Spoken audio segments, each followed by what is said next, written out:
Report में कहा गया है कि ला नीना के अस्थायी शीतलन प्रभाव यानी ठंडा करने के प्रभाव के बावजूद दुनिया के अधिकतर हिस्सों में वैश्विक तापमान अब भी औसत से अधिक रहने की संभावना है। बता दें कि ला नीना और अल नीनो प्रशांत महासागर के जलवायु चक्र के दो विपरीत चरण हैं।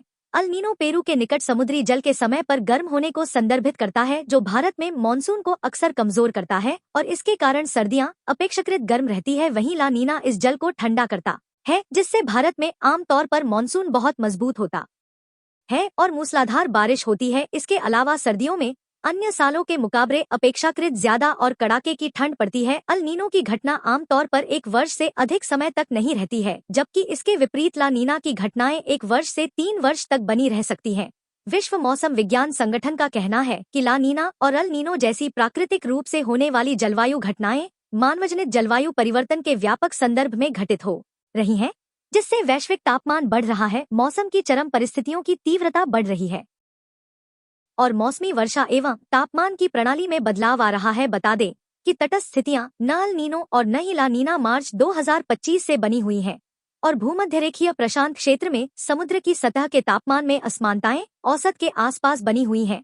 संगठन ने कहा कि ये स्थितियां सितंबर से धीरे ला नीना का रूप ले सकती हैं। के मौसमी पूर्वानुमान वैश्विक केंद्रों के पूर्वानुमानों के अनुसार भूमध्यरेखीय प्रशांत क्षेत्र में समुद्र की सतह के तापमान के सितंबर से नवंबर 2025 की अवधि के दौरान एनएसओ अल नीनो दक्षिणी दोलन तटस्थ स्तर पर बने रहने की 45% और ला नीना स्तर तक ठंडा होने की 55% संभावना है। यानी अक्टूबर से दिसंबर 2025 के बीच ला नीना की संभावना लगभग 60% तक बढ़ती दिखती है, जबकि अल नीनो की संभावना कम रहती है। विश्व मौसम संगठन की महासचिव सेलेस्टे साउलो ने कहा, अल नीनो और ला नीना के मौसमी पूर्वानुमान और हमारे मौसम पर उनके प्रभाव एक महत्वपूर्ण जलवायु उपकरण है।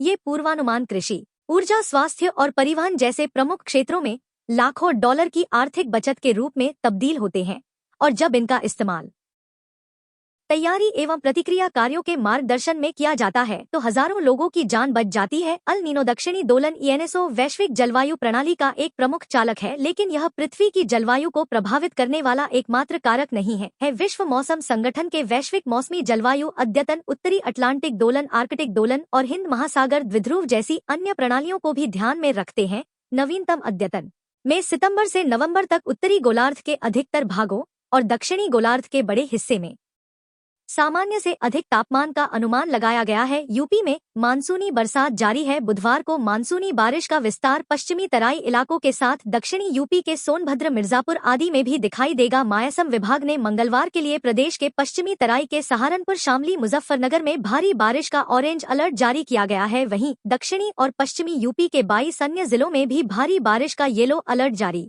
किया है। बुधवार को पश्चिमी शामली, मुजफ्फरनगर, बिजनौर, रामपुर, बरेली, पीलीभीत आदि में अच्छी बारिश हुई।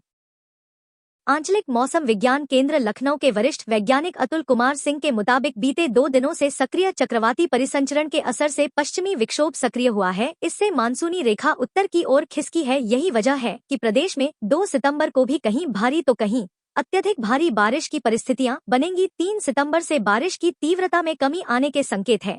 सहारनपुर, शामली, मुजफ्फरनगर और आसपास के इलाकों में प्रतापगढ़, सोनभद्र, मिर्जापुर, भदोही, जौनपुर, हरदोई, फर्रुखाबाद, कन्नौज, कानपुर देहात, बागपत, मेरठ, अलीगढ़, मथुरा, हाथरस, कासगंज, एटा, मैनपुरी, इटावा, औरैया, अमरोहा, संभल, बदायूं एवं आसपास के इलाकों में